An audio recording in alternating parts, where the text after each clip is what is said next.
morning everybody and welcome again to our course on Introduction to Mechanical Micromachining. Today we are going to discuss about micro tools. We have seen about the machines also, and we have also seen about the different type of mechanism by which material is getting removed in micromachining part. We have also seen that there are different type of errors in the geometries, so that we can avoid those things, and we have to understand that what are the different geometrical error and how they will affect the machining performance. But today's our topic is on micro tools. That we have seen that there are different type of end mill cutters and normal conventional turning operation tools are available, single point cutting tools. But in micro domain those size are very small. So if you see these particular two tools, that this is one is the conventional cutting tool whichever we are using in end mill cutter, and this one is the micron size, that is the diameter is 500 micron. If you see this geometry, it is a 4 fluid cutter and here also it is a 4 fluid. So, geometric point of view both are same, but size is the very different. So, here it is a 10 millimeter size and here it is a 0.5 millimeter. Now, question is that first thing that how we can make this type of tools. So, we will discuss some of the processes which are used for fabrication of these particular tools, and then we will discuss about the different type of issues which we have to address and we have to take care during machining by using this type of cutting tool. So, today we are discussing about micro tools. So, let us see that what are the ways we can address this part. So, first thing is that the size of the micro tool. So, if you see this particular thing, that whatever features we want to create, everything depends on the what is the minimum size we are using for cutting of that particular feature. So, smaller the micro tools or smaller the cutting tool, smaller the features we can create out of it. And then again problem is the accuracy, that we know that if the size of the cutting tool is very small, then it is very difficult to make it very accurate. So, there are some issues related to the accuracy of the features also. Now, this is the one figure is shown. So, here the shank diameter is 4 millimeter and this is the end mill cutter, and this one is the magnified view of that cutting zone. So, here you can see this total diameter, cutting diameter is the 100 micron is the diameter, and still you can see that there are fluids available and you can get the almost all the features which is available in our conventional cutting tool. So, what is important? The mechanical stability, that is the vibration and forces of the micro tool is crucial for product accuracy, that is mostly we are talking about the tolerance and longevity of the tools. Because we know that when we are talking about the micro tool of a 100 micron diameter and we get a vibration around 10 micron or 20 micron. So, it is a 10 times of the 10% of the diameter of the cutting tool, and forces are also sometimes very high when you talk about the dimension at the micro level. So, because of the vibration and forces, what happens that many times you may get the features, but those features are not accurately made or the tolerance is out of the desired level, or sometimes directly you will get the broken tool. So, these are the two different issues which we have to address during the fabrication of the cutting tool. So, what are the different tool variables? The tool variables are the first is the material, because we have a large amount of materials available for making cutting tools, and what type of geometries we can make, because here problem is that as you go smaller and smaller, the getting cutting fluids and everything, it is very difficult, because we should have tool also, so that we can get this type of features made, but that is very difficult when you cross a particular domain. Mostly it is a 50 micron or something. Then cutting edge radius, because we have discussed many things about this thing when you are talking about the uncut chip thickness and the cutting edge radius comparison, and we have seen that if you do not scale this uncut chip thickness and the cutting edge radius, you may come across different type of mechanism, that is rubbing, and then it is elastic recovery, and then the mixture of two different things and cutting also. And there are different type of coatings available, because what happens that when you operate this particular you use this particular cutting tool without any coating, at the time you have to sacrifice the life, because coating always increase the life and it will make sure that the cutting edge remains sharper for a longer time, as well as sometimes it will also help to evacuate the cutting chips which are following these particular fluids, and that is why coating is one of the important parameters or variables for the cutting tools. So, cutting tool design influenced many things, that is dimensional accuracy, because now if you have different geometry, you will get a different type of geometry or the accuracy of the features. surface quality, burr formation, tool life. So, all these things depends on these parameters. What is the material you are using, what is the geometry, what is the cutting edge radius, and what is the coating you are using. So, by a proper combination of these particular pair variables, what you will get, you may get the higher dimensional accuracy, very high surface finish, less burr formation, and enhanced tool life. So, we have to finalize that which way we can get this thing, and many times what happens that this some of these parameters are very contradictory, because now we know that sharper is the cutting edge radius, we can easily remove the material and we can go down and down in terms of uncut chip thickness. But if you make more and more sharp, what is going to happen, that the material available for cutting is very less, and it will directly affect the coating, and then the geometry also very difficult to create when it is a sharp features. So, in that way we have to come to a compromise situation in such a way that we can get maximum output or maximum benefit of these influences. And another thing is, it is difficult to detect damage to cutting edges and even broken tool shafts. So, this is bound to happen, because we know the 100 micron diameter is difficult to even see also by naked eye. So, problem is that even the tool is not able to detect, then it is very much possible that you cannot see anything about the cutting edges. So, every time the microscope and some type of vision systems are important to use during machining and after machining, so that you can get the actual status of the cutting tool. So, what are the different important areas which need to explore in the micro tooling? First thing is the fabrication methods. We will discuss some of the fabrication methods, but we can also try to find some alternative ways, so that we can get the required things done in a cheaper way and more efficient way. Second thing is optimization of geometric and coating properties of micro tool in order to improve tool life and the process accuracy. Why this is important here? Because we will see that there are different type of geometries available. So, many times what happens, that the tools which we are fabricating, it is not exactly the replica of the normal conventional cutting tools which we are using, because conventional cutting tools are mostly very large in diameter. So, you can easily get different type of fluid features and different type of angles, but as you go down and down, getting those features are very difficult. So, we will see very primitive shape, that is something like a D type of tool and square type, rectangle type and circular type tool also without any type of fluid. So, we will see that why it is difficult to get those features, because there is a problem with the processes available to make those type of features. Coating property is important, which type of coating you are using and what type of material you are using for coating those materials. So, that is also issue with the part. Tool holding and balancing as well as the micro tool setting devices. Now, holding is another issue, because we know that there is a run out. The tool run out plays very important role in the micro machining domain, because even a small amount of run out will quickly break your cutting tool even without doing any machining operation also at the start itself. Balancing is important, because we have to make sure that it is uniformly balanced on both the sides, that is directly affected by the tool run out. And the micro tool setting devices. Then once you fit the tool inside, then you have to do X, Y and Z 00 setup. So, those things are also very important, because we have to find where is the work 0, so that you can start machining from the Z equal to 0 dimension. Then the micro tool characteristics, machinability in particular, because we will see that there are different tools for a specific material, because you cannot use same material, same micro tool material for all the different type of workpiece material. Because if you go with the tungsten HSS, that is high speed steel, then they are very tough, but it does not have so much of hardness. So, we generally go with the tungsten carbide. Diamond is the hardest, but diamond has a problem with machining of a ferrous materials, because there is a liberation of the carbon and it will quickly damage because of the part. So, mostly diamond is used for the non ferrous materials.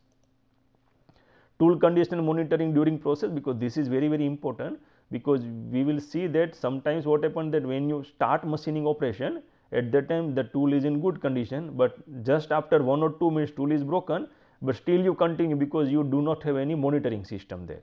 So, to avoid this thing happen, that it is better to put some monitoring devices, mostly it is a force dynamometer or some type of other accelerometers, by which you can get some type of indirect signals, and you can see that there is always a contact between the tool and the workpiece. So, if the tool is broken, then you will not get that thing in contact with the workpiece, and you will not get the signal in terms of force or any other type of signature. So, at that time you can understand the tool is broken or there is no contact. So, actually you monitoring of the cutting tool condition is very important, because you can save lot of time without spending so much time in the regulating or the finding some problem at the later stage. So, what are the required property of a tool? So, tool must allow for good chip formation removal. Now, this good chip formation, it directly depends on the cutting edge radius, because we know that this particular thing is directly affected by the what is the cutting edge radius you have, right. Cutting edge radius versus uncut chip thickness. We have discussed lot of thing about these two parameters. So, we are not going to do that thing again, but this is very important, because a good chip formation is very important to make sure that you are efficiently removing the material, and you do not need to give a second pass for the same location. And once you get the chip formation, then its removal is also important, because what happens that when you do a cutting by micro tool, you do not have so much space for evacuating this type of chips. So, flute size is very small. So, you have to again compromise with the features or the geometry of the cutting tool. Have a sharp cutting edge. At that time, if it is a sharp, then you will get the low cutting force and small minimum uncut chip thickness you can select for that, because sharper the things, because we know that if it is a 5 micron of cutting edge, then you can get anything any value more than 5 micron for the uncut chip thickness, and that way you can reduce the cutting force also. And have a flange geometry which prohibit contact to the workpiece at the side walls, because what happens that many times what happens that you do one machining operation, and now consider that this is the cutting tool and its bottom is the flat bottom. So, what happens that these particular things will create a problem here, because what happens that you will end up with the cutting at the bottom surface also and as well as side surface also. So, in that case it is better to go with some type of cutting tool, something like this, that it has very small amount of edge here, but it will not touch at the side surface at these two locations. So, at that time you have to actually devise some different geometries in such a way that you can avoid the contact of the workpiece, because once the machining is over, then it is better that we should not actually provide some contact with the cutting tool, otherwise it will again generate some additional mark, and then you have to apply some type of deburring operation or the cleaning operation.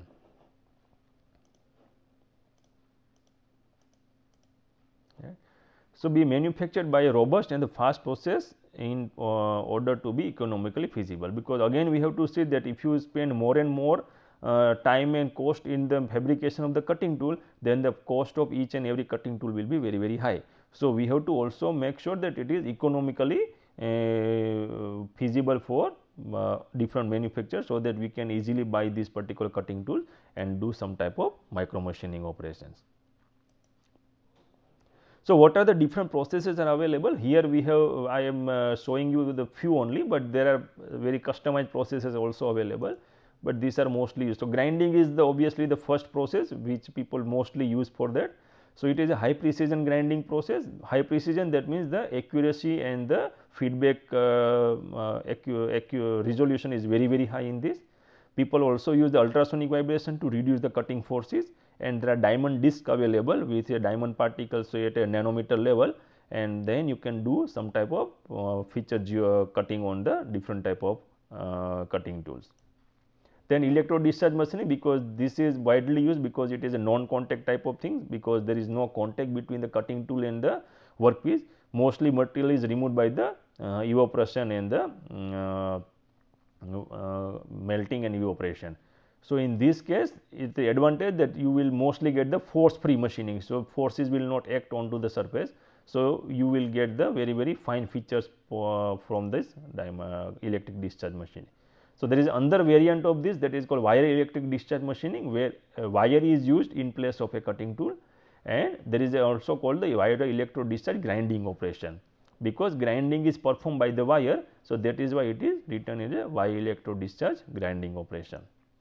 Focused iron beam is widely used because it has a, you can go with a few nanometer of diameter of the beam. So, the accuracy and the precision of that machining or the fabrication of cutting tool is very, very high in this particular case, and you can get very, very fine features onto the side, different diameters. Laser beam machining is also used for different making of different cutting tools, and there is one process called electrolytic in process dressing. So, it is similar to grinding process, but what we are doing here, that we are doing in process dressing into the grinding operation. So, that objective is to make sure that the projection of the abrasive particles or the protrusion of the abrasive particles remains always same without spending any additional time or the off time. So, these are some of the processes which are routinely used for fabrication of the cutting tools. So, let us discuss one by one. So, this is first thing is the high precision grinding. So, this is the setup. Now, if you see, this is the pre-grinding setup. So, this is the bigger size of wheel, so where the diameter or the particle size what we are using here, this diamond particle size is very large, because initially what happens that we need to remove more amount of material out of it. So, initially you do not do a fine grinding operation. So, first part is the shaping of the particular cutting tool, and once the shaping is over, then you transfer to the second part, that is a fine grinding wheel. Fine grinding wheel, why we are telling fine grinding wheel? So, because here the particles which we are using for this grinding wheel, it will be in sub-micron level or even finer than that. Then what additional thing is the clamping device is this one. So, this is a spindle itself. So, you do not need to sometimes remove the tool also. So, directly mount this thing to the machining center, so that you can avoid the some of the errors or some type of what we can say that placement errors, that is run out and everything when you have direct mounting onto the spindle itself. And this is the tool string which is with the tool, and rotational axis is given here. So, you rotate this particular tool, and then you have two grinding wheels, and this is the XY table, so that you can get the different features done onto the different side of the cutting tool. So, it is a 3-axis grinding tool, grinding machine. Why we call high precision? Because if you see, the resolution is 0.1 micron. So, you can give a movement with a 0.1 micron of resolution. Repeating position accuracy is 1 micron. Now, why it is important? Because sometimes what happens that first you move this thing to this pre-grinding, that means in a coarse grinding wheel machining. So, you do that thing here, and then again you have to maintain that position accuracy, because if you are not reaching the same position again after at the same location, then what will happen that you may be doing machining at a wrong position. So, within 1 micron we can get the position accuracy, and run out is lower than 0.65 micron. So, here that is also important, because here also it is in rotation, because if the grinding wheel or your tool they have a run out consider 10 micron or something, then fabrication of the cutting tool itself is difficult. Then all the things, even if it is possible, then what is going to happen that the run out will be reflected onto the geometry of the cutting tool, and once you do machining with this type of cutting tool, you may not get the required features or the required dimension onto the micro component. So, clamping device itself is mounted onto the spindle, providing the rotation around the A axis. So, this is what we have discussed, that you can actually reduce the run out problem when you directly mount this particular cutting tool onto the spindle, and the same spindle is used for machining at the later stage. So, what are the two stages? The first stage is the pre-grinding of the tungsten carbide by sintered diamond blade mounted on a ball bearing spindle, it is used. So, this is very rough machining, because here our objective is not to give a fine feature, but initially we shape in such a way that the next operation will be very, very easy. Then second step is the fine grinding using a thin diamond grinding bell with a grain size of a 1 micron mounted on a air bearing spindle. Now, you can see that there are two differences. One is the here what we are using, that 1 micron diamond particles we are using, where the particle size is very large here. Here what we are using a ball bearing spindle, when we have seen lot of things in the ball bearing and the air bearing things, that air bearing is much convenient or more recommended for the micro machining operations. So, here by using this thing what we are doing, we are doing some type of fine feature fabrication on the cutting tool, so that you can get the required geometry. Now, coming to the helix angle, because we know that there are different things which are available. Helix angle is very important to get the chips and everything coming out of it. But what the things are there, that because when the cutting tool is less than 50 micron, so this is the micron, not millimeter.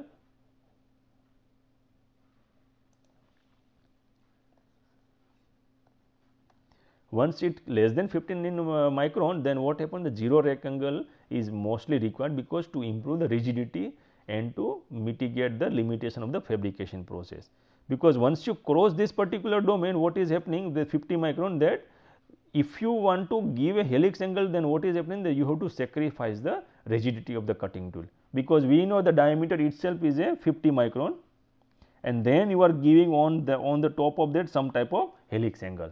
So, getting this helix angle itself is difficult, because we do not have so much of available processes which will do these particular things when you are crossing a 50 micron of diameter. Even if you use some type of costly processes, but what is the problem, that you can get this thing, that but the rigidity of the cutting tool will be very low in this particular case. So, when you use this particular cutting tool in the machining operation, either it will be worn completely or it will be broken within few cycles of operation. So, that is a big problem here. So, mostly when we find some cutting tool with a less than 50 micron diameter, then you will get a very primitive shapes. Mostly it is a square and triangle or some type of rectangle also. Right. So, this is the zero helix angle. Now, you can see that it does not have any type of angle. So, it is a purely a straight edge here. So, this is the D type of thing. So, you have, if it is rotating in this direction, then this will be the cutting edge, and if it rotates in opposite direction, then this will be the cutting edge. So, it has only single cutting edge.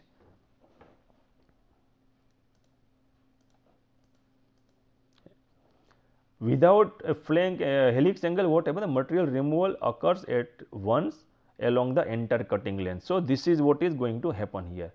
So, what is problem, that if this is happening, then in single rotation you are getting only at the one cutting length. So, higher stresses are areas are you will get a very high stress area at the different location, and we know that we are removing at the one location only. So, surface finish will be very poor in this case, and there will be burr formation, because if it is a one cutting edge only, the wear of that cutting edge will be very high, and within a one cycle or two cycle of operations, depending on the how much it is moving and what is the cutting velocity and the feed rate, you will get lot of burr formation, because it will not retain that sharpness for a longer time. And the increased tool wear, that is obvious, that whenever you are getting burr formation, mostly it is because of the blunt edge. So, that is the problem. So, it is better that wherever it is possible, you create the helix on the angle on that. So, this is the positive 30 degree helix angle. Now, you can see here that this particular edge will perform machining operation, this particular thing, and you have a sharp helix angle here. So, movement of this chip will be very finely tuned in this particular case, but still you have one only, but the sharpness will play important role, and the movement of the cutting material is very easy in this particular case. So, whenever you are working with a more than 50 micron, better to go with the helix angle, and if you have problem with the rigidity and the problem of fabrication technique, then better to go with the 50 micron less without any type of helix angle.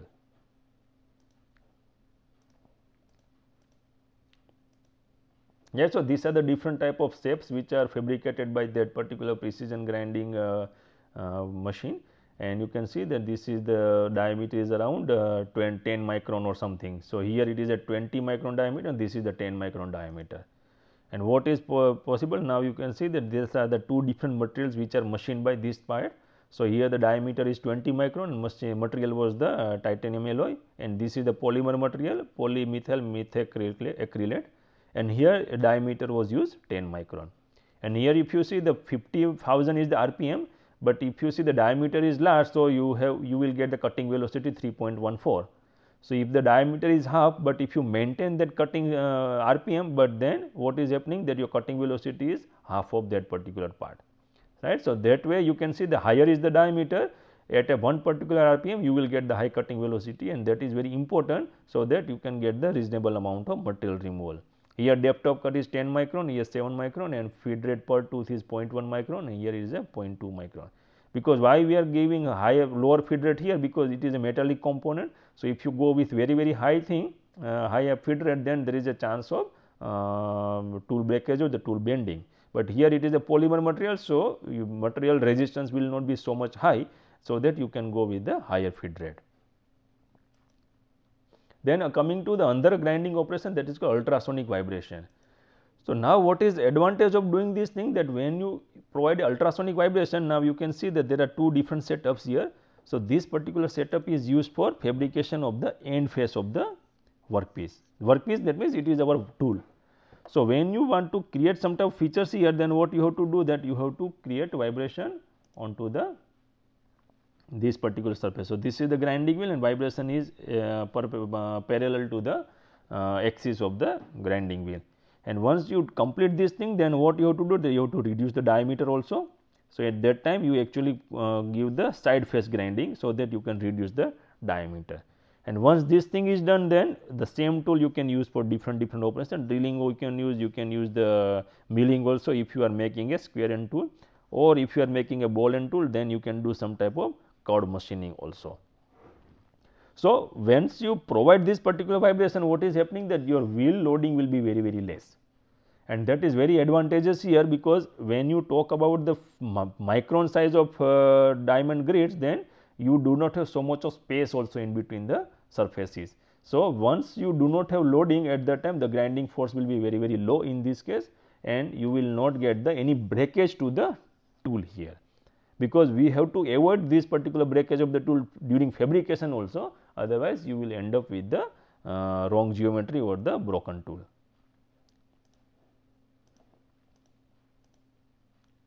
Right. So, these are the features, this is the one of the ways it is fabricated. Now, what is happening here? So, these are the two different setup is given.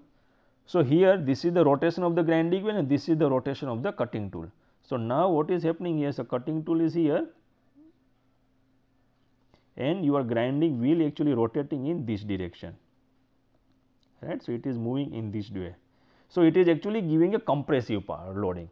So, here if it is showing that this is a compression, then what is happening, that by this particular process what you are getting this diameter. So, the length of the cutting tool is very large in this case. You see this particular thing, now here the cutting tool is located here, and your wheel is located at this location, and it is rotating in this direction, right. So, the movement of the wheel is in this direction. So, now your tool will be in tension, and here it is in compression, right.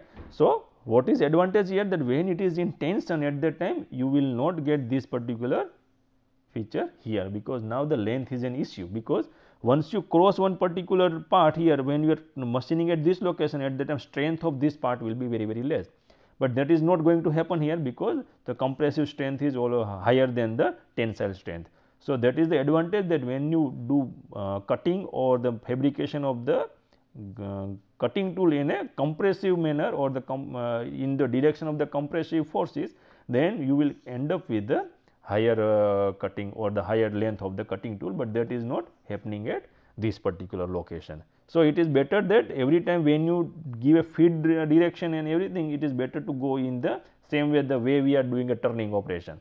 We do not give the turning operation depth something like this, right, because we always go with the this way, because our material support is very high at this location, and that is the advantage of going with a compressive loading instead of a tensile loading, right. So, higher compressive strength than the tensile strength. So, that is the advantage of using this thing. So, once you get this particular tool, then what happens, that you can do many things here, that you create some type of slot here, and that particular that means that you are cutting something some half portion of this. So, if you see from this direction, then what we are looking at, we are doing something like this, Or if you want something, you can create some square type of tools that you remove material from all the 4 sides, whatever you are getting that additional circle part, this part, remove them, then you can get the square type. So, this is very primitive, because if you see this is a 50 micron, the tool diameter is not more than 20 micron or something. So, this way you can make the cutting tool much easier way compared to the grinding without any tool vibration or ultrasonic vibration. So, let me stop it here, and we will continue this talk further in the next class. Thank you very much.